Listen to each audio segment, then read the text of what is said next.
Pues buenas tardes a todos. Bienvenidos a la sesión vespertina, la mesa 3, espacios del Habitar 1 del Tercer Congreso Internacional de Espacialidades. Eh, Vamos a iniciar la mesa con la participación de José Roberto Suriano Chacón de la Facultad de Arquitectura BUAP, con la ponencia titulada Sendas seguras para la infancia, estrategias de recuperación del espacio público, seguridad y autonomía infantil, caso de estudio, Colonia Francisco y Madero, Puebla, Puebla. Adelante, Sí, tienes 15 minutos para tu participación. sí, está bien, gracias, voy a compartir.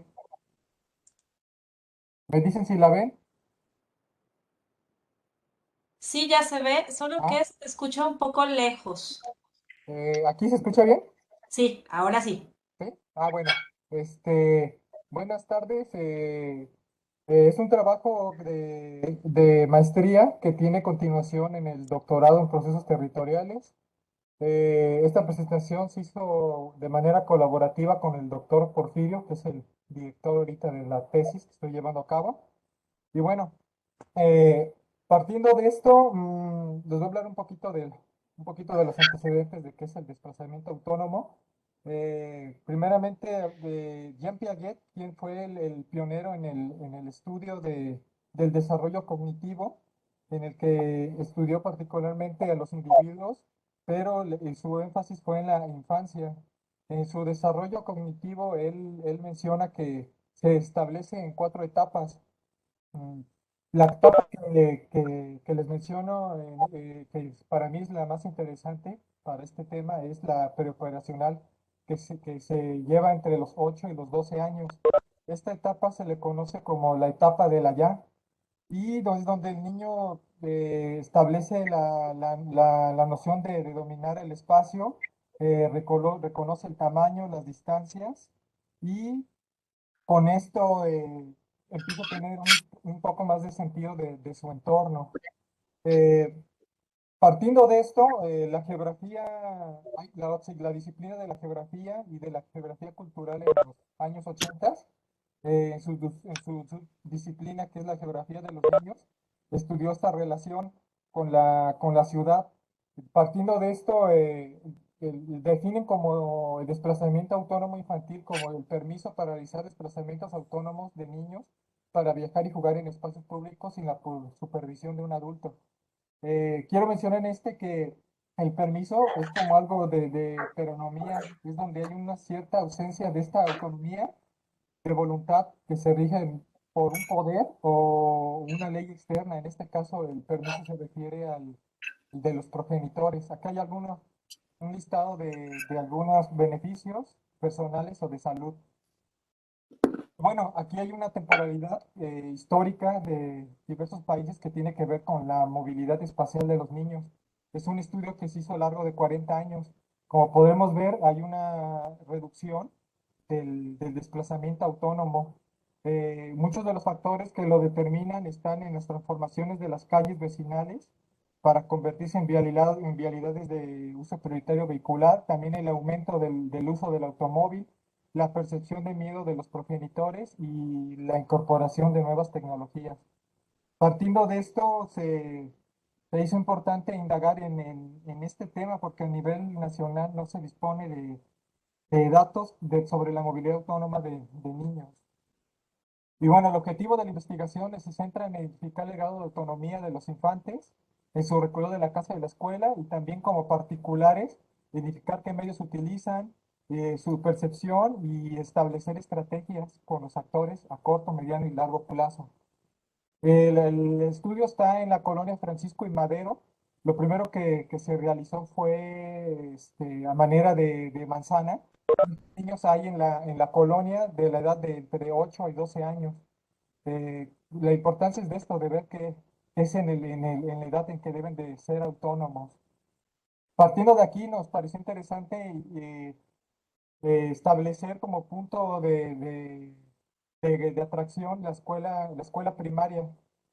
Ahí se encuentra un centro de salud, el parque, un parque pequeño y un jardín de niños. Hay un total de 280 alumnos. Y bueno, en la metodología de investigación, Lo que se hizo es que se revisó el reglamento, el contexto territorial, se identificaron los actores, se realizaron talleres con dibujos, maquetas, mapeos y se tuvo la oportunidad en ese momento de trabajar con dos herramientas piloto para capturar datos de información geográfica. Y bueno, en el diagnóstico se trabajó con los profesores, con los infantes, con un total de 141 niños y niñas, con algunos del Comité de Padres de Familia y se tuvo colaboración con el colectivo APATA y el Laboratorio de Espacio Público. En el sentido de recomendaciones en metodologías. Y bueno, un primer ejemplo es, se realizó un levantamiento de información en campo del uso frecuente del automóvil, las actividades que utilizan en cierta temporada de horario del día. Se estableció de 7 a las 6 de la tarde. Y bueno, lo que identificamos como polos atrayentes fue que el principal es la escuela como polo de atracción de vehicular. El segundo fue el mercado y el tercero una plaza, un centro comercial que se encuentra en las afueras. También identificamos entre qué horarios hay más flujo de niños en la calle y qué horarios hay más flujo de vehículos. También observamos que, como se ven en las imágenes, el uso del vehículo, y también es de mencionar que hay una falta de organización también por parte de la escuela en las entradas y salidas. Y bueno, también se identificaron las barreras físicas del entorno urbano. Aquí se hizo una categorización de qué obstáculos hay y se capturaron con información de GPS y observamos que hay un porcentaje del 72% de calles que están en- que están mal diseñadas. Entonces, esas son algunas barreras internas. Las barreras externas las encontramos en el Boulevard Hermano Serrán. Como podemos ver en las imágenes, hay cruces para los peatones donde no están marcados y también el uso indebido de altas velocidades, lo que ha ocasionado accidentes frecuentes. Y se realizó también un mapeo con los padres de familia, donde esto era para hacer una correlación con lo anterior que les he mencionado, donde observamos que igual algunas de lo que ellos nos pudieron marcar son algunas barreras físicas en sus trayectos que son los que van afuera y dentro de la colonia. Y bueno, esto es una mención muy rápida. Hicimos también una comparativa del manual de técnica de diseño e imagen urbana del municipio de Puebla. En su lado derecho pueden observar lo que nos indica la normativa. Y aquí en los cortes están las calles principales donde observamos que ninguna de las calles cumple con los reglamentos establecidos de distancias de banquetas y de calles. Y bueno, en la encuesta encontramos que todos los niños no realizan el trayecto a su casa solos, todos lo realizan ya sea acompañado de su padre, madre, hermano mayor o abuela o abuelo. También observamos que en sus tiempos libres se pasan más encerrados por estar en el celular o jugar videojuegos. Solamente el 10% juega en la calle. Y también se nos hizo relevante que el recorrido de ellos se les hace inseguro con los cruces y los baches. Y también en su percepción de seguridad vemos que hay una cadena de noticias falsas a través de las redes sociales. En esta, los niños se enteran a través de los padres de familia y después se enteran a través de redes sociales. En esta otra encuesta que le realizamos igual a los padres, observamos que ellos también se enteran de noticias a lo mejor falsas, la mayoría son falsas, en cuanto a robo de niños, asaltos, y ellos a lo mejor ocurren en otro, no son del estado, sino que ocurren en otro estado y ellos lo asocian a que también su colonia es insegura. Y vemos que esta misma cadena de que ellos se enteran a través de las redes sociales pasan hacia los niños. Acá hay como una también relación con la encuesta de ENSU, que fue en el año, bueno, esta se realizó en el 2018 y también se dan cuenta que se enteran de la inseguridad o de la seguridad pública a través de Facebook. Y bueno, algunas de las actividades que realizamos con los niños, queríamos saber su percepción, qué tanto identifican el entorno urbano, y observamos que Los que van caminando identifican los comercios, los parques, las casas, los colores. Más, su entorno está más completo que los que van en coche privado. Los que están en coche en privado, como observan, nada más identifican su casa al centro escolar. Los que van en transporte público identifican lo que son hitos urbanos como la gasolinera, el outlet o finza, lugares lejanos o parques industriales. Y trabajamos, este es muy breve, trabajamos también que nos interesaba saber cómo ellos percibían su parque. Y bueno, se les hizo que realizaran una maqueta. Y aquí a grandes rasgos podemos observar que del lado de las niñas es un trabajo más completo, porque engloban las canchas que prefieren los niños nada más que escogen la pura cancha de fútbol, nada más. Las niñas no integran las canchas, ni integran como partes para cultivo, internet para hacer la tarea, espacios más para socializar. Y bueno, realizamos también algunos mapas marcamos algunos hitos que ellos identificaran en la colonia, ya sea el mercado, la escuela, el centro de salud, y los que eran dentro de la colonia y los que eran externos. Aquí observamos que marcamos separados para ver si más adelante podíamos hacer unos trayectos autónomos unidos, niños y niñas. Pero bueno, la intención era marcar qué calles son las que más frecuentan. Ya por último, bueno, una parte ya casi final, nos pareció interesante realizar un modelo de apego, le llamábamos un modelo de sentido de pertenencia, donde grabamos recorridos, fotografías.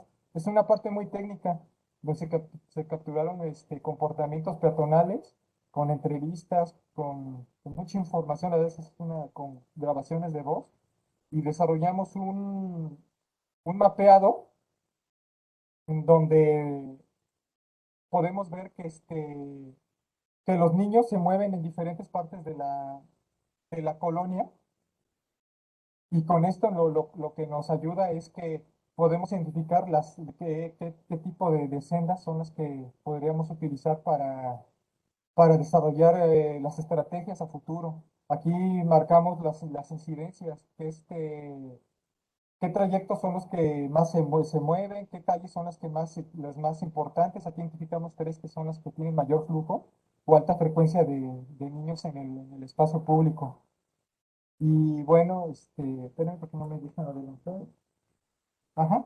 Y ya por último, mencionar que se está desarrollando un proceso interdisciplinario, agregando más gente para que pues, se pudiera trabajar un poco completo. Y hemos tratado de integrar colectivos, hemos tratado también de integrar al gobierno local, que en su momento no se pudo integrar porque mm, hubo cambio de poder. Entonces no hubo manera de que ellos pudieran participar. Ahorita está en este proceso, pero quería mencionar que derivado del COVID, pues mucho de este trabajo se quedó un poquito estancado, porque como hubo lo del cierre de escuelas. Entonces nos ha hecho replantearnos con las estrategias. Digamos que dimos como dos pasos hacia atrás, pero vamos a volver a retomarlo. Y bueno, esta es alguna de la bibliografía, y quiero mencionar que también que con estos datos reflejan la progresiva pérdida de libertad que sufre la infancia, y hay una gran disposición del espacio público. Esta reducción del derecho de la infancia a la ciudad está vinculado no solo a la transformación del entorno urbano, sino también tiene consecuencias a los cambios sociales y culturales. Y ya, sería todo. Muchísimas gracias. Muchas gracias, José Roberto, por tu participación esta tarde. Vamos a pedirle a María Antonieta Carmona Torres y Porfirio Eduardo Lugo Laguna de la Facultad de Arquitectura BUAP. Les vamos a dar la palabra con la presentación Reconfiguración del proceso de participación infantil en la colonia Volcanes de la ciudad de Puebla. Adelante, por favor.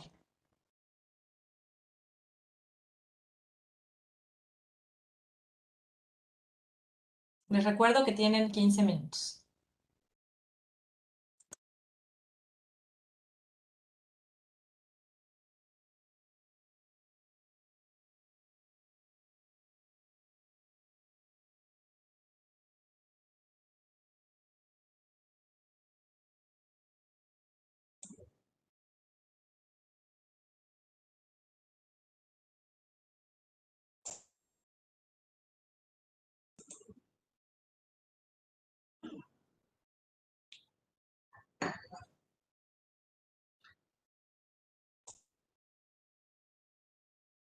Ya vemos la presentación, pero aún no los escuchamos.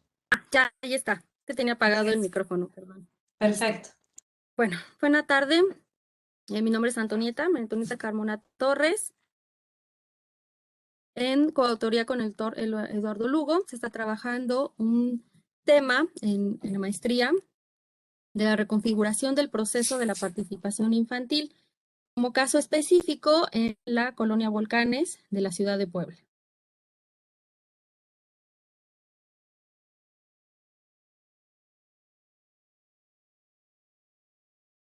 Como bien sabemos, a finales del siglo XX, la infancia toma como reconocimiento importante hacia este grupo. Sin embargo, como actor social se ve todavía carente hacia su visión.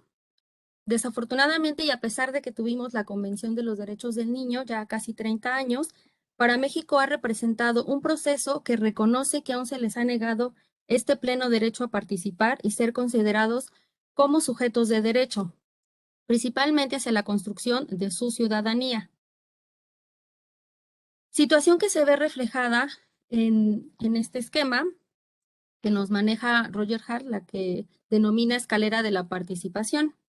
Este instrumento nos sirve para medir o evaluar prácticamente la actitud que tienen los adultos hacia la forma en que se vinculan y las formas en las que se ha promovido la participación con las niñas y los niños. En los casos que se han revisado, al menos las acciones y la mayoría de estas se quedan en los primeros 3 niveles, que es lo que consideramos la no participación. Por lo regular solamente son en un elemento simbólico, esta parte de manipulación o decoración hacia ellos. Y en unos ejercicios que se están realizando o en otros que ya son mucho más recientes, sí se puede apreciar que existen ya al menos en la vinculación con los niños que se puedan ubicar en los últimos peldaños de esta escalera. En un cuarto o quinto nivel, lo deseable, esperaríamos que llegara a un nivel octavo, que es donde ya los niños por sí solos inician las actividades y las comparten con los adultos.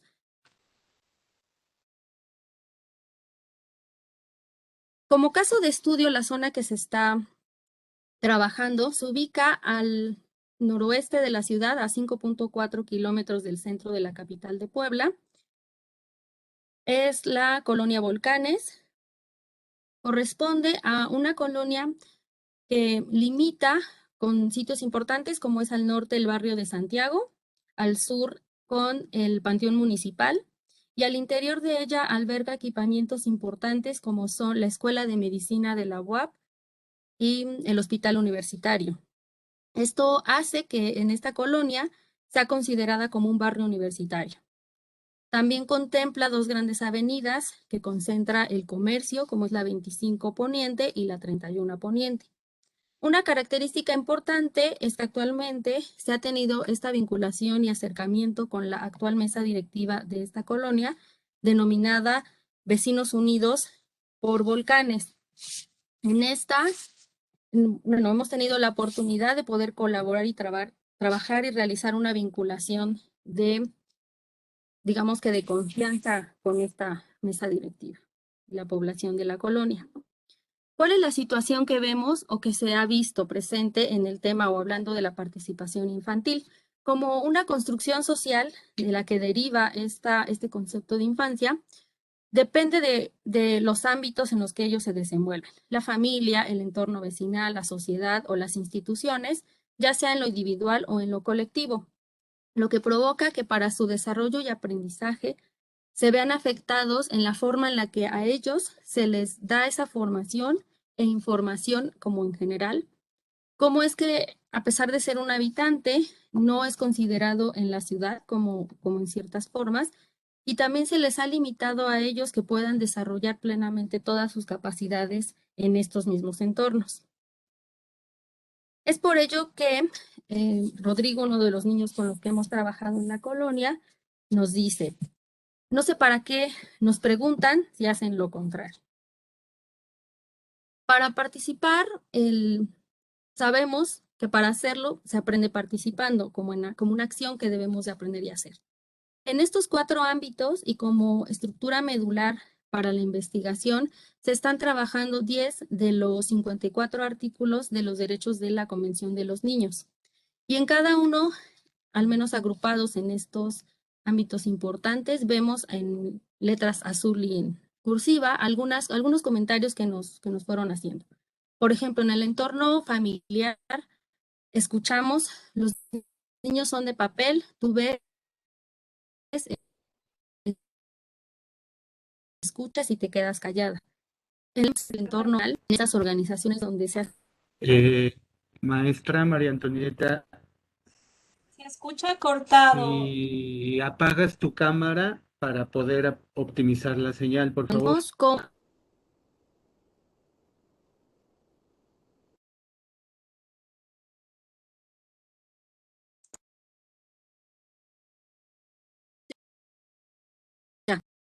bueno, entonces, ¿sí se escucha?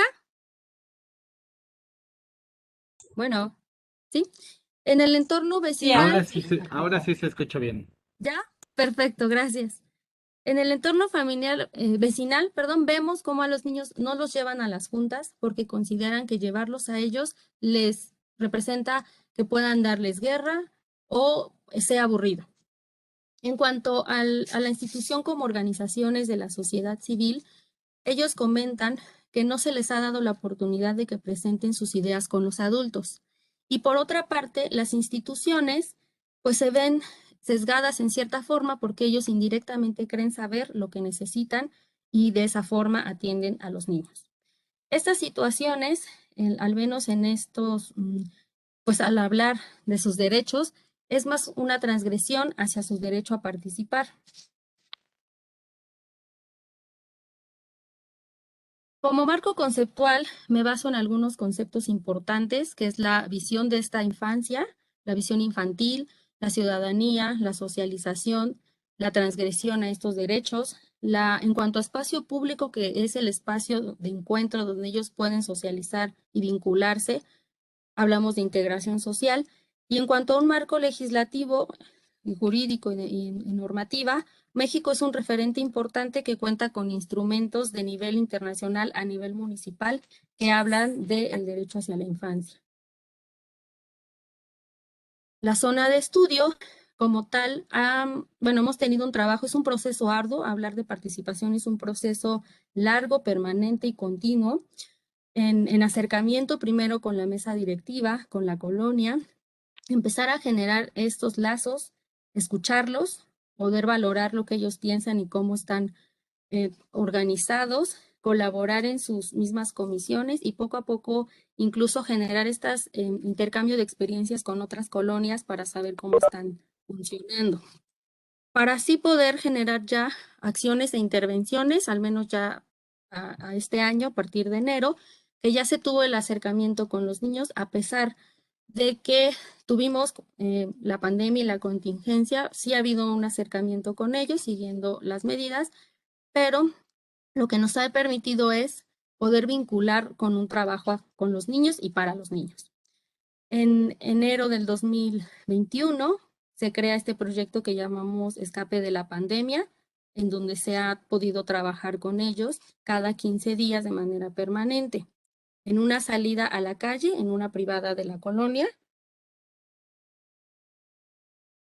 En abril de este año, por iniciativa de ellos mismos, se cambia a Hora de Aventuras y generan estos acuerdos de convivencia de su propio espacio, y se han realizado proyectos y actividades, unas que han sido planeadas y otras que ellos mismos han generado para poder seguir trabajando con nuestras actividades, reforzando el tema de sus derechos y trabajando de manera permanente. También la vinculación con otras instituciones, este esquema que nos permite escuchar cómo las instituciones ven a la infancia, las regidurías que han hecho las asociaciones, los consejos ciudadanos, los profesores en el caso de las escuelas de nivel básica, los representantes vecinales y estas entrevistas también a los niños y a los padres que viven en esta colonia. Y bueno, aquí tendría que mostrar uno de los ejemplos, algunas de las actividades como esta que es la marcha exploratoria, donde se convocó a los adultos, pero también se invitó a los niños. Y vemos cómo en los ejercicios ellos plasman y observan y ven totalmente diferente a nosotros el espacio público, pero su visión aporta mucho a las actividades desde sus propios desarrollos y habilidades. Aquí nos plasmaron algunos dibujos ya en la intervención de calle, cómo la han observado, cómo ven su calle, su avenida, estos elementos que nos dicen mucho de su espacio. Y algunas de las acciones que ya han hecho, esta es una de las primeras cuando ellos salieron a la calle, cómo es que necesitaban obviamente salir, recuperar el espacio, la convivencia, generar este espacio de encuentro, revalorar el espacio y organizarse y empezar a generarse estos elementos de participación con ellos. Algunas otras acciones donde también se han involucrado niños muy pequeños, niños ya en preadolescentes, y todos cooperan y todos entre ellos se ayudan. También a las familias se involucra, se hacen estas actividades de juego donde la herramienta principal ha sido el juego, también estas habilidades de destreza, se vincula a los papás, a los vecinos. Y bueno, cerraría con esta imagen que es una de las últimas donde se ha ido reforzando el tema de sus derechos y propuestas que los mismos niños han hecho y se han plasmado en la misma calle donde ellos nos dicen qué quieren hacer, cómo se puede trabajar en el espacio y en conjunto se diseña con ellos. Muchas gracias. María Antonieta, muchas gracias por tu participación esta tarde. Le vamos a dar la palabra a Jorge Omar Daniel Flores Torres y María Lourdes Guevara Romero de la Facultad de Arquitectura BUAP, con la participación titulada Consecuencias de la movilidad peatonal derivadas de la fragmentación territorial. Caso de estudio, Colonia Las Lajas, Unidad Territorial Atliscayot, Puebla. Les recuerdo que tienen 15 minutos. Adelante. Muchas gracias. Bueno, pues lo que vamos a ver a continuación tiene que ver con un resumen de la investigación que se realizó del 2017 al 2019 como parte de la maestría en ordenamiento del territorio en la Facultad de Arquitectura de la Benemérita Universidad Autónoma de Puebla.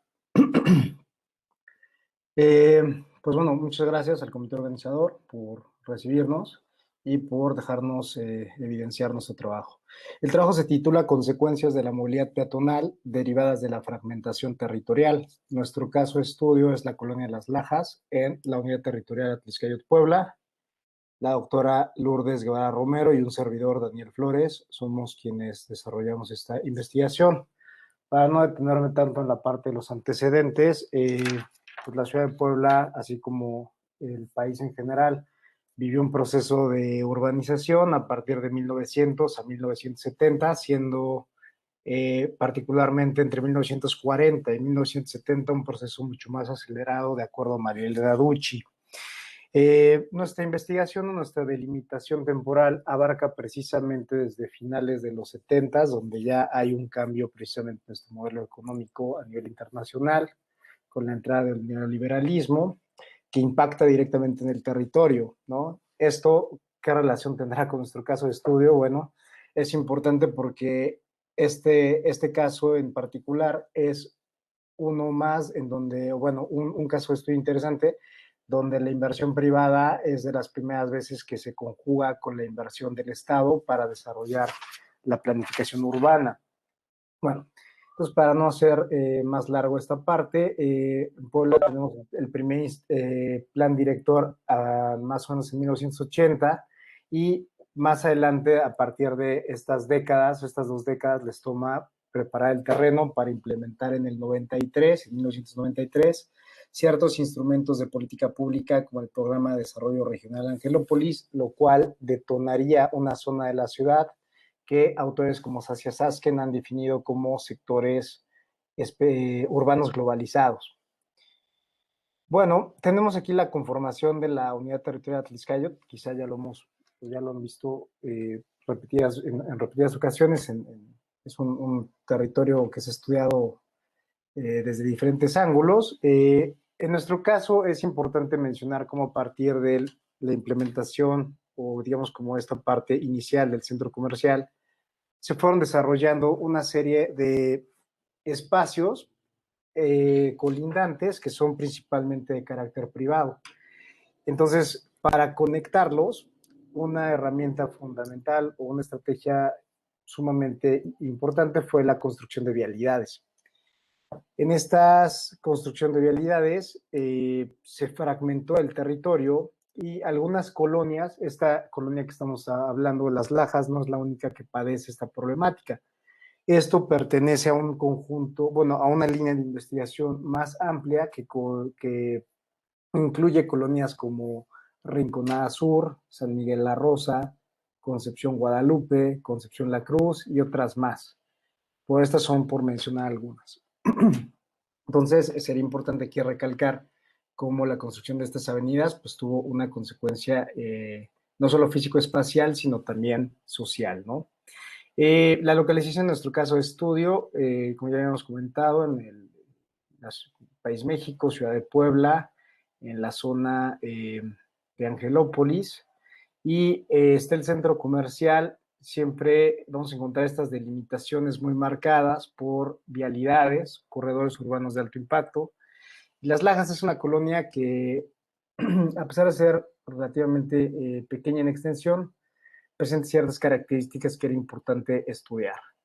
Nuestro caso de estudio es la colonia Las Lajas, que en este contexto histórico del que ya hablamos previamente, se sitúa un poquito antes de que echen a andar el programa de desarrollo regional Angelópolis.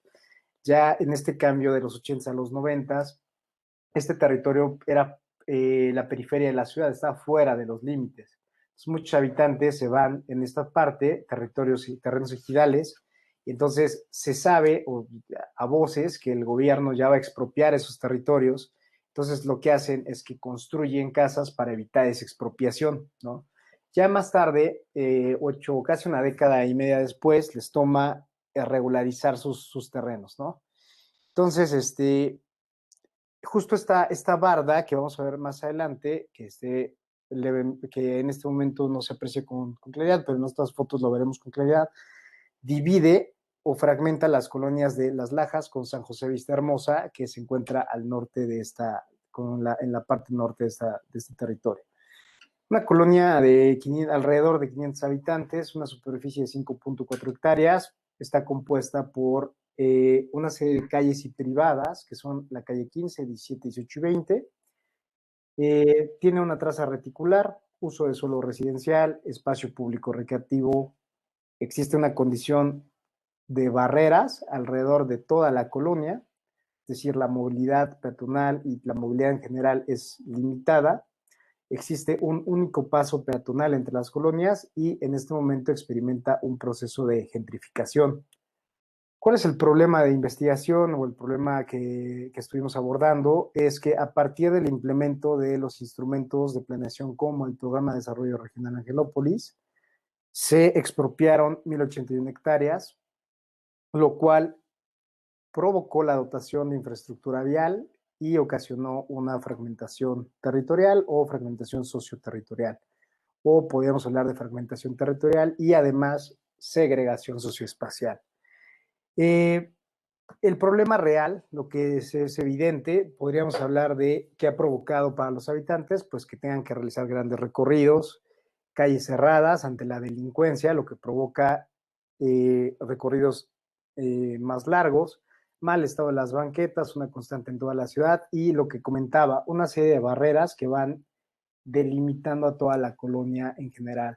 Una accesibilidad limitada, este es el mismo acceso visto de ambos lados y grandes avenidas que fragmentan el territorio y que de cierta manera también condicionan la movilidad peatonal. El objetivo general era mostrar, evidenciar cómo estas políticas públicas y planeación urbana precisamente provocaron este fenómeno de fragmentación territorial, una accesibilidad limitada y sobre todo tuvo un impacto directo en la movilidad peatonal de los habitantes de la colonia de Las Lajas, en este caso en particular, pero como ya se ha mencionado antes, de una serie de colonias que están en las inmediaciones también. Los resultados que obtuvimos, sobre todo creo que esta lámina es importante en el sentido de que se analizó extensamente una serie de instrumentos de planificación urbana para precisamente poder corroborar la hipótesis, ¿no?, de la investigación. Entonces nos dedicamos a revisar una serie de instrumentos legales a partir de 1979 hasta el 2011, que fueron, este último fue la parte del gobierno de Moreno Valle. Entonces fuimos revisando cómo fueron modificando, más bien preparando las condiciones necesarias para que a partir de 1993 se pudiera detonar este programa de desarrollo regional Angelópolis, lo cual transformaría irreversiblemente todo este territorio. El proceso de fragmentación territorial en la unidad territorial Atlixcáyotl se evidencia a través de estas capturas de estos esquemas, ¿no?, que vemos en esta lámina, como en 1970, 1980 el territorio no tenía ninguna vialidad construida todavía en esta zona, vialidad significativa. Luego empieza a haber ya notamos ya la aparición del Boulevard Atlixco y de la vía Atlixcáyotl, y luego más adelante empieza a ser un territorio completamente delimitado por las vialidades y por los espacios de servicios privados principalmente y vivienda posteriormente que van conformando este territorio. De relevancia estos son solo algunos de los ejemplos significativos.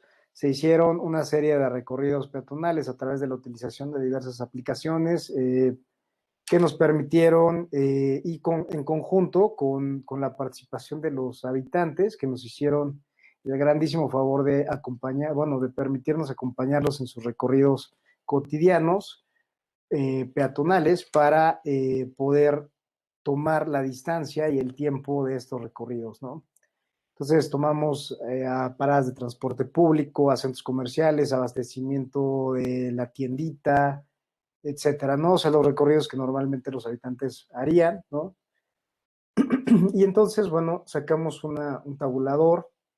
Esto, como les comentaba, es un resumen, pero bueno, aquí fuimos evidenciando distancias, tiempo, qué tipo de personas hacía el recorrido, si era un adulto sin restricciones de movilidad, un adulto acompañado de niños. Incluso mi novia me ayudó a hacer estos recorridos con una lesión de la rodilla que tenía. Entonces fuimos pues tomando toda esta información y sacando algunas conclusiones de cada uno de estos recorridos, ¿no? Y para ir cerrando, todavía me quedan ahí unos minutos, para ir cerrando podemos hablar de algunas conclusiones como los elementos responsables de la fragmentación territorial, es decir, de qué manera se diseñan y ejecutan los instrumentos de planeación urbana, es decir, cómo estamos implementando o llevando a cabo la política pública, priorizando estos modelos de movilidad motorizada, ¿no? En primer lugar. En segundo lugar, podríamos hablar de precisamente esta construcción de grandes avenidas que han provocado esta fragmentación territorial como uno de los agentes fundamentales, no solo en este territorio, sino en el desarrollo de nuestras ciudades contemporáneas. Y otro tema también pues, es la falta de mantenimiento de intervenciones en las colonias en general. Ahí hablo de estas colonias, de este sector urbano, pero en el caso de investigación que ahora abordo en el doctorado, es un tema que es una constante, ¿no? Parece que las colonias se inauguran con una dotación de infraestructura y servicios y luego pues se olvidan que hay que darle mantenimiento, ¿no? Y constantemente inversión.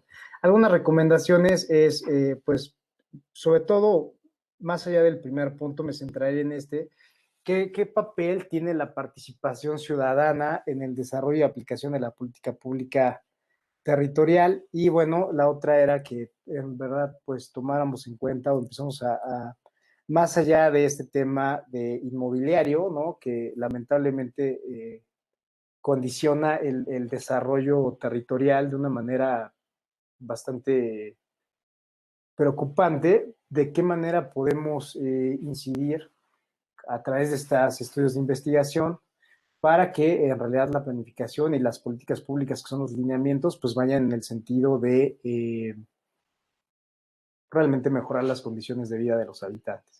De mi parte, eso sería todo. Muchísimas gracias.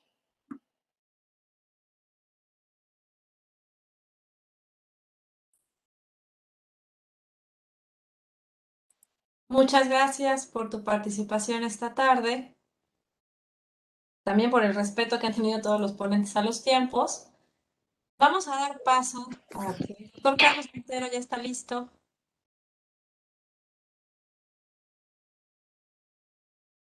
¿Sí? ¿Me escuchas? Sí, sí. Pues Muy vamos a bien. dar paso a la presentación del doctor Carlos Montero Pantoja y Yesenia Hernández García, titulada Los territorios turistificados, reconfiguraciones y cambios urbanos para la puesta en valor económico del patrimonio en Puebla, Tlaxcala. Adelante. Gracias. Estoy buscando cómo compartirles. En la parte inferior de la pantalla, doctor, hay un botón que dice compartir junto al botón de iniciar video. Sí, sí, Y aquí ahí solo estoy. sería compartir la aplicación, es decir, solo su PowerPoint, para que no veamos todo su escritorio. Eso lo puse, pero se pone a cargar. A ver.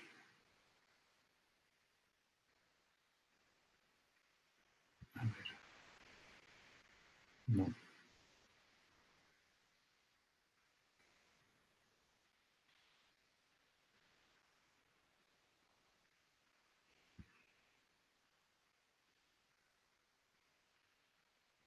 Es que aparece aquí seleccionar ventana o pantalla y luego se queda. A ver. Tal vez si apagamos la cámara, corra mejor el ancho de banda y cargue más rápido. Puedo hacer eso también. De acuerdo.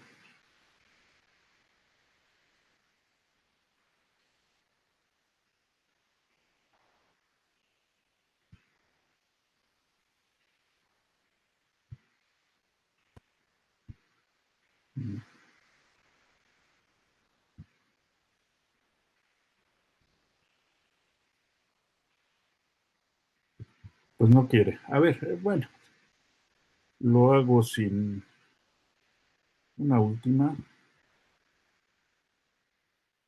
pantalla.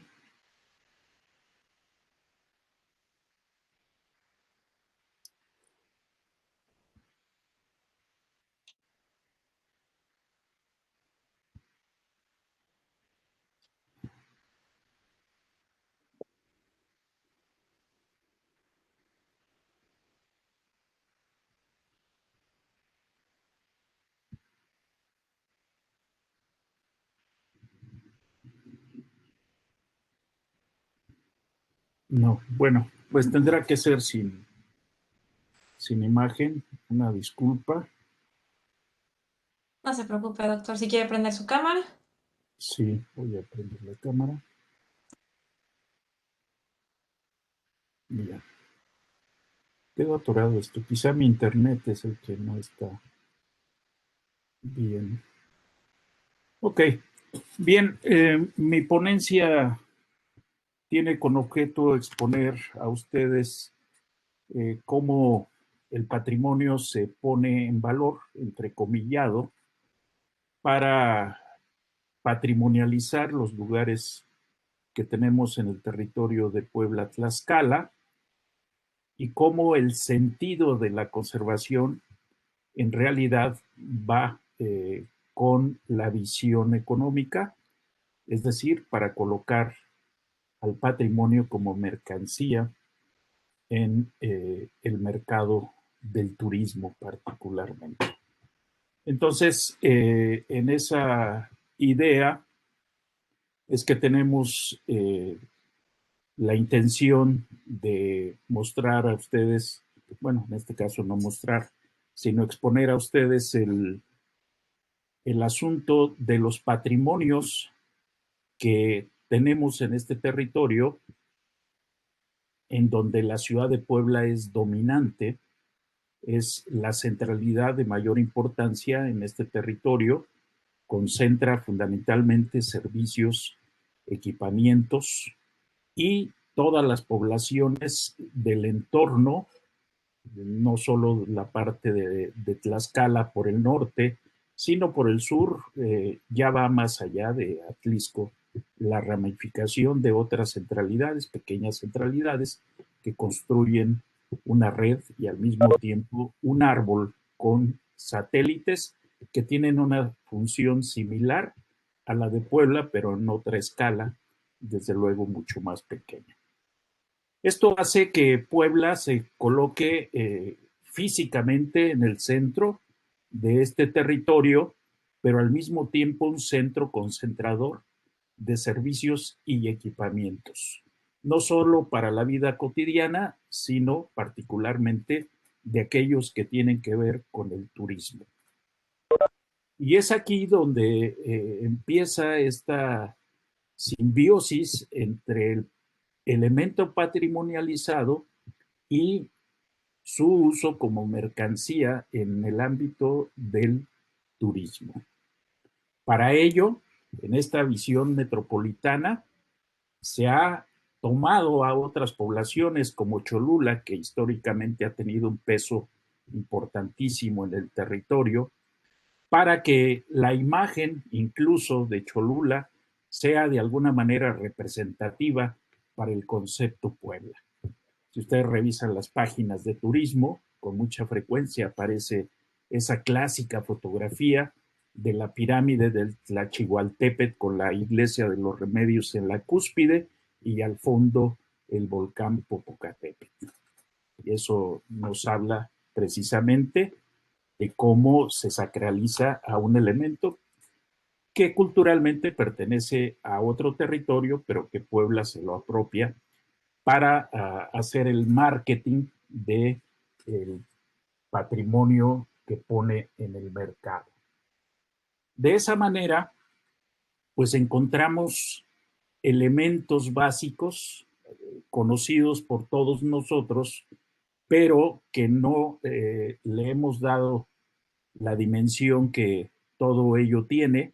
Los monumentos históricos, que son los más conocidos, el asunto de los intangibles, que hay una riqueza extraordinaria en este territorio poblano tlaxcalteca, pero que no lo tenemos registrado, no está en los catálogos y no está patrimonializado. Solamente algunas cosas que incluso tienen un gran impulso, por ejemplo, la gastronomía, que se ha apropiado también en el ámbito del mercado de algunas temporadas como la que hoy vivimos.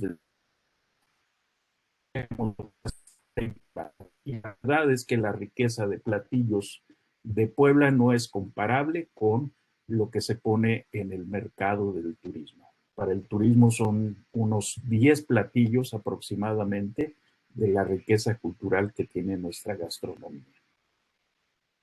Hemos detectado también algunas cuestiones que tienen que ver con escenificaciones. Por ejemplo, la temporada de los carnavales sucede de manera natural como una práctica ritual religiosa en las comunidades de Tlaxcala, pero en la ciudad de Puebla son escenificaciones. Es decir, ya no vienen de los barrios, ya no vienen de esas comunidades sociales, y sin embargo, pues se hacen recorridos por la ciudad, particularmente por el centro histórico, que son los ámbitos del turismo. Para ello, se han desarrollado una serie de proyectos. Desde principios del siglo XX, ya en la ciudad se hablaba de promover el turismo. Y algunas representaciones de entonces son, por ejemplo, el Hotel Colonial, que nació en esa promoción, el hotel de francés que ocupaba el edificio del actual Sol de Puebla, por dar dos ejemplos, de aquellos servidores del turismo que recibían apoyos de la ciudad, incluso algunos recursos del país para impulsar el turismo. Y también en el ámbito de la cultura se coloca a los museos, por ejemplo, el Museo Regional que estuvo en casa de Alfeñique y que ahora es el Museo Regional, que está allá en anexo a las oficinas del Instituto Nacional de Antropología e Historia. Solo como ejemplo, el Museo de Arte Virreinal en Santa Mónica, que sigue vigente hasta la fecha con algunas adecuaciones, restauraciones del edificio, etcétera. Y así doy un salto al presente para comentarles a ustedes los grandes proyectos que se han impulsado en este territorio para atender al turismo.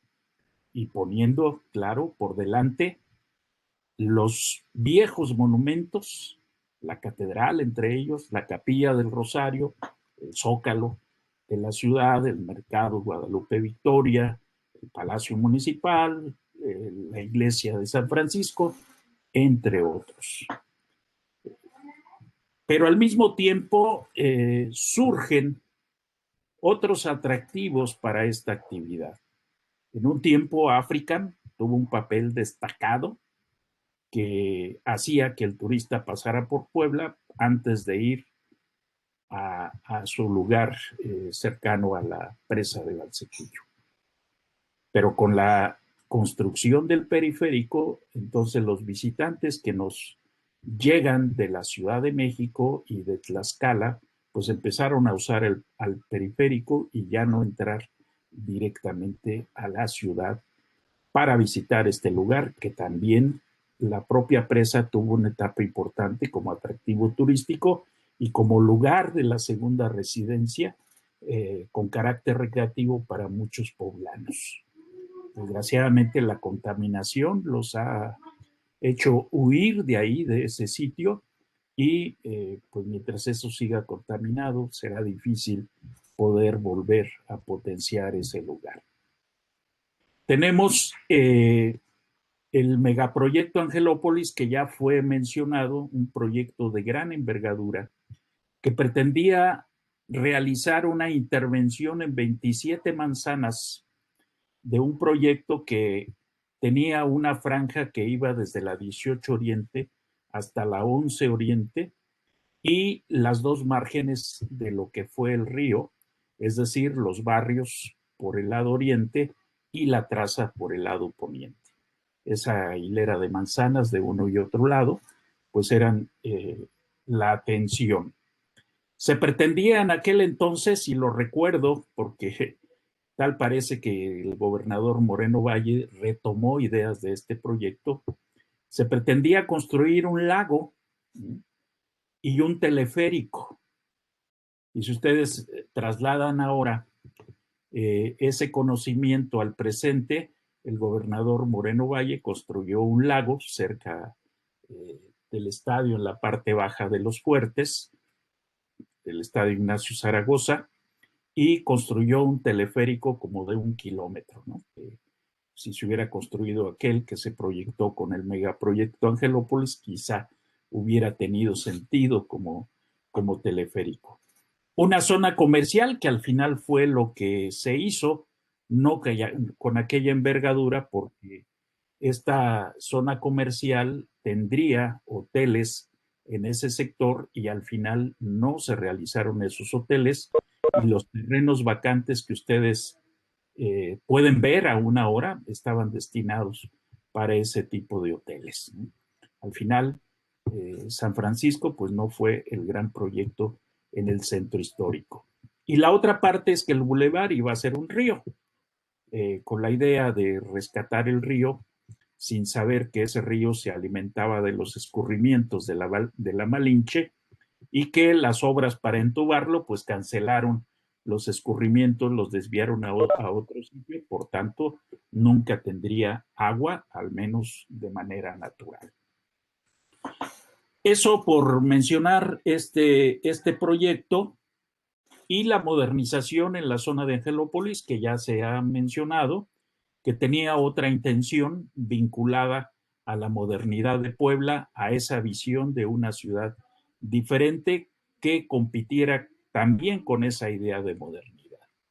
Y pues hacia allá se fue ese concepto de modernidad, esa idea de nueva ciudad, que efectivamente también Moreno Valle le metió mano a ese concepto, llevando para allá la rueda y haciendo estos parques y estas ciclovías que le dieron, sí, un gran empuje a los centros comerciales, aunados a los conjuntos de vivienda como La Vista y Lomas de Angelópolis, lugares residenciales exclusivos de altísimo nivel, y las zonas de vivienda popular que estaban proyectadas en las inmediaciones como vivienda popular, se realizaron algunas, pero esas incluso ya han sido transformadas y ya están sucediendo cambios en ese sector.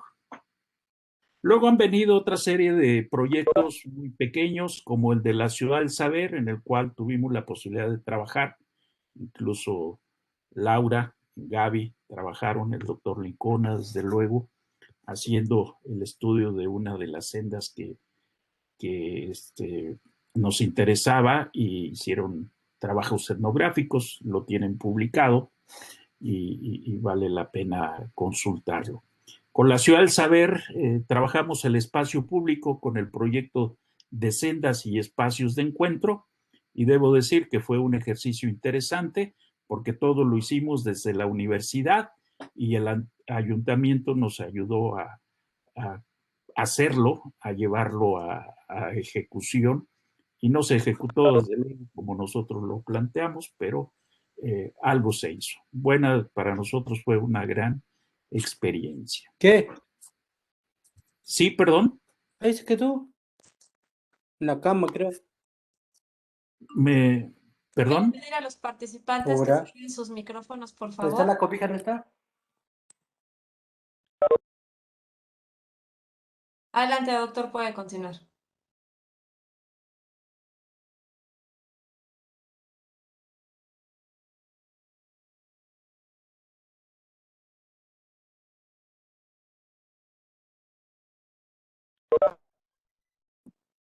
No lo escuchamos, doctor Carlos.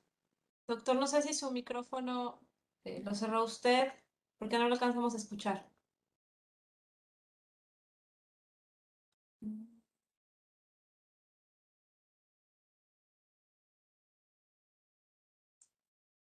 Creo que tenía. Ya está. Algo hice cuando entró la voz. ¿Ya me escuchan? Ya lo Sí, escuchamos, doctor, adelante. Perfecto, gracias. Disculpen los problemas técnicos, por favor. Durante la época de los gobiernos panistas hubo una serie de proyectos, hubo invenciones de discursos con relación al tema del patrimonio. Se rescataron de la memoria los túneles de los cuales hay historias, leyendas y mitos, y se encontraron por ahí los arcos del puente en Bubas y lo convirtieron en túnel, y luego otras horadaciones allá en el cerro que fueron ampliados, y que estuvo de moda esa tendencia de puesta en valor de los túneles de Puebla, de los cuales se ha dicho muchísimo. Hay historias lindas en torno a ello, pero pues hubo una puesta en valor que todavía pues está ahí, ya no tienen público porque fue novedad, fue moda y ya está. Lo que sí ha tenido aparentemente éxito social ha sido toda la obra de los cerros de Loreto y Guadalupe, espacios renovados por completo, la mantarraya, el monumento a la Victoria tuvo un nuevo entorno con chorritos que les ha encantado a los niños, sobre todo eso, y la modificación de algunos espacios que ya estaban construidos, ¿no? La pirámide, lo más aderezado fue el centro de convenciones, que le llaman ahora, que fue el centro expositor, y pues está pendiente lo de la Plaza de Toros, quién sabe qué sucederá con ese espacio, pero fue una renovación de espacios con un gran diseño, con un gran atractivo, y no tengo aún los datos de la afluencia turística a ese sitio. Cuando menos turibuses iban allá, llevan turistas, les dan la vuelta por el exterior, por el circuito, para mirar los fuertes y bajar a los sitios. 2 minutos, Eso ha doctor. sido lo más, y ahí le pusieron pues el teleférico para recorrer 1 kilómetro, me parece que es lo que tiene, y la rueda de la fortuna que sigue rodando y rodará próximamente a la zona de San Francisco según el proyecto de este gobernador. Pues vamos a ver qué efectos tiene ahora. Ahí mismo el mercado del Alto se convertirá en un lugar de comidas de alto nivel, y estamos mirando la presencia de la gentrificación en ese sitio, ¿no? Ya tiene pocos habitantes este barrio, el más antiguo de la ciudad, el barrio de los tlaxcaltecas, y probablemente pues veamos transformación gentrificada muy, muy pronto. En el ámbito del turismo ha habido muchos cambios. Hay algunos cambios visibles que tiende a establecer hoteles en edificios históricos, destruirlos, transformarlos o elevarlos en altura. Pero hay otras invisibles, como la presencia de esta plataforma Airbnb, que veladamente y sin que se vea, opera con servicios en el centro histórico y también pone casas en alquiler. Eso ya lo presentamos en alguno de estos mismos congresos y eso está resultando cada vez más peligroso. El regreso al centro con nuevas construcciones, ya se están mirando torres en los límites del polígono de monumentos, con la intención de repoblar al centro y también con la posibilidad que se conviertan en oferta para el turismo a través de plataformas. Eso así lo están considerando en el diseño. Doctor, De manera que, quedan 2 minutos. sí, de manera que tenemos una serie de acciones, la mayoría de ellas impulsadas no para beneficio de quienes habitamos este territorio, sino para beneficio del turismo, y para la ciudad pues no hay grandes proyectos, ni siquiera pequeños proyectos. Tal parece que fue una de las causas de por qué perdió la presidenta actual en la intención de reelegirse, porque los ciudadanos no ven que haya obra que se haya hecho en favor de los ciudadanos. Por ahí va la tendencia. Tenemos el otro gran problema, que es el crecimiento de la ciudad. Ya se han conurbado poblaciones, se sigue perdiendo territorio agrícola, y eso es peligroso porque se acaba con una actividad económica, la actividad primaria, porque el suelo no es tan libre, es suelo de uso agrícola, y eso a la larga nos va a crear un problema. Estamos a muy poco tiempo de juntarnos con la zona metropolitana del Valle de México. En la cartografía les iba a mostrar qué tan cerca estamos ya de poder unirnos a conformar una metrópoli de dimensiones extraordinarias.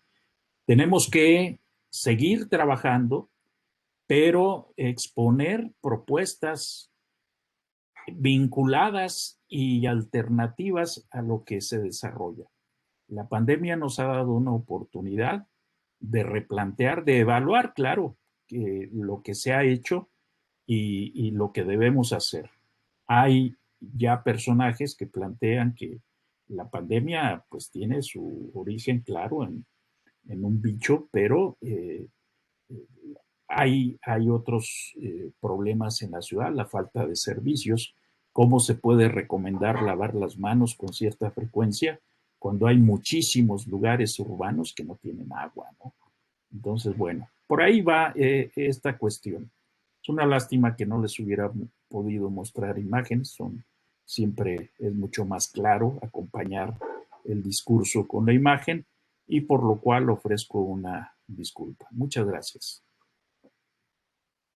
Muchas gracias, doctor Carlos Montano. No se preocupe, así pasa con esto de la tecnología. Vamos a dar paso a estos minutos para comentarios, preguntas a los ponentes. Le pediría a los organizadores si ya tenemos las preguntas de redes sociales. La maestra, sí, ya las tenemos. Bueno, hay algunas preguntas para Jorge. Felicitan por su ponencia. También preguntan en dónde poder conseguir esta obra que le está presentando, si ya está terminada. Y una pregunta, ¿cómo hacer posible este derecho a la movilidad cuando la empresa privada se está posicionando como la figura ordenadora del territorio, ¿no? Y que, bueno, esto también va relacionado con lo que mencionaba el doctor Carlos Montero. Adelante, Jorge. Sí, Laura. ¿qué tal? Buenas tardes. Si quieren, ahorita aquí mismo en el chat les puedo compartir tuve la fortuna de que esta tesis, que ya se terminó, se publicó, el CONCITEP la publicó el año pasado, me parece. Entonces está disponible como la tesis completa en internet. Si quieren, en un momento les comparto el vínculo para que lo puedan compartir a cualquier persona que esté interesada. Y bueno, con respecto a lo que comentan de cómo podemos evitar o bueno, cómo se puede incidir en este tema de la movilidad, que se condicione y que pues esté siempre como digamos, a merced, ¿no? Del tema de los desarrolladores inmobiliarios o de la falta de planificación o de una planificación sesgada, ¿no? Que la planificación, como en este territorio, pues, es una planificación que al final beneficia como un sector específico que tiene, pues, la información. Eh, Creo que sí es un poco, la verdad, desde ya un punto de vista muy personal, creo que sí es mucho remar contra corriente y no perder como la convicción de que sí se puede hacer un cambio. O sea, porque a pesar de que hay un tema que nunca platicamos, que es sobre que es la corrupción, que la corrupción condiciona el actuar de todas las estructuras del país, eh, tenemos que encontrar la manera de que legislativamente, bueno, primero uno, la participación social, ¿no? Cómo incentivamos la participación social al grado de que realmente tenga una incidencia real, ¿no? Que pase de ser un discurso a ser una parte verdadera que pueda estar eh, produciendo diseño urbano o modificando el territorio a partir de lo que la población decida, ¿no? Y bueno, y forma un grupo de expertos, ¿no? Y la otra, pues es, en primera, pues, desde mi punto de vista sería esa, y la otra, ver la manera de que legislativamente, a pesar de los cambios de gobierno, no estemos ya en este inmediatez del corto plazo, ¿no? Que al menos podamos pasar al siguiente momento, es como que al menos lleguemos al quinto partido, ¿no? O sea, que al menos podamos llegar a la siguiente etapa, que es ya cambiemos de esta planificación de 3 años, incluso la de 6 años, que sigue siendo una planificación a corto plazo, cómo logramos proyectar visiones de ciudad que a pesar de que el gobierno cambie, pues esta visión de ciudad permanezca, ¿no? Y se adaptará, seguramente sí, porque la ciudad está cambiando constantemente de una manera muy acelerada, ¿no? Pero no sé si por ahí podría ser quizá esos dos puntos, ¿no? La participación social y garantizar la manera de que la política pública tuviera continuidad a pesar de las diferentes, pues, poderes que estén actuando, ¿no? Eso sería por ahí más o menos. Y ahora les pongo el vínculo.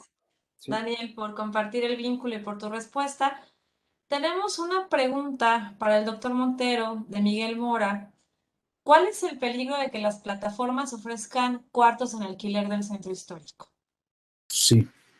El peligro es que están haciendo modificaciones a sus viviendas sin supervisión, sin solicitar autorización ni a la gerencia del centro histórico ni al Instituto Nacional de Antropología e Historia. Es decir, las hacen por su cuenta y riesgo. Y tenemos otra pregunta, doctor. ¿Hay algún camino fuera de la gestión estatal para generar un turismo que tome en cuenta lo que las ciencias antropológicas tienen que decir sobre el espacio? Yo lo ampliaría, no solo las antropológicas. Claro, todas las todas ciencias las territoriales. disciplinas.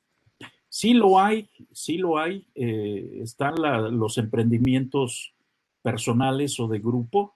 Yo conozco grupos que se han organizado para ofrecer incluso eh, productos de turismos alternativos, ¿no? Recuerdo un proyecto de Sergio Mastretta, un amigo que compró una porción de territorio cerca de Lista y empezó la siembra de animales, de ciervos, en fin, y eso ayudó de manera natural a un consumo de otras cosas que sembraba allá.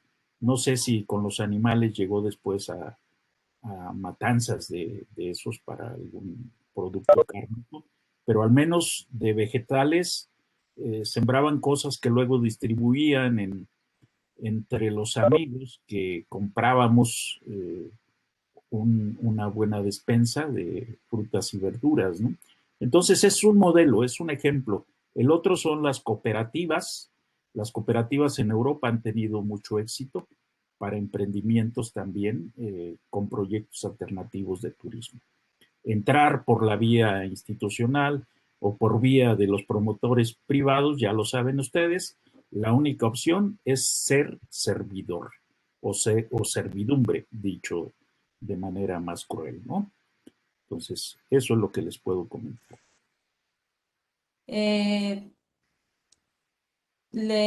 Nos preguntan, para usted, doctor, ya para cerrar, son dos preguntas que van relacionadas. Samuel nos pregunta cuál es una vía para poder lograr una vinculación óptima entre la sociedad civil, los habitantes del territorio y las instituciones públicas, que va de la mano con esta segunda pregunta que nos hace Miguel Mora, sobre un modelo ideal de turismo que habría que fomentar o proponer. El modelo es que los técnicos se vinculen a la sociedad, los académicos, como lo ha hecho el Colegio de Antropología con algunos asentamientos, por ejemplo, San Miguel Canoa. Recuerdo haber hecho un recorrido con el grupo de antropología allá con algunos habitantes que habían trabajado en la siembra de árboles y que preguntaban, con el gobierno entramos en este programa para no cultivar y sí sembrar árboles en esto que son faldas del volcán de la Malinche, y ya los árboles estaban grandecitos y los programas ya no les daban ayudas, entonces querían desarrollar actividades que les permitieran eh, tener turistas por allá que disfrutaran de lo que guisan, de lo que tienen, y eso pues se ha trabajado y también es una vía.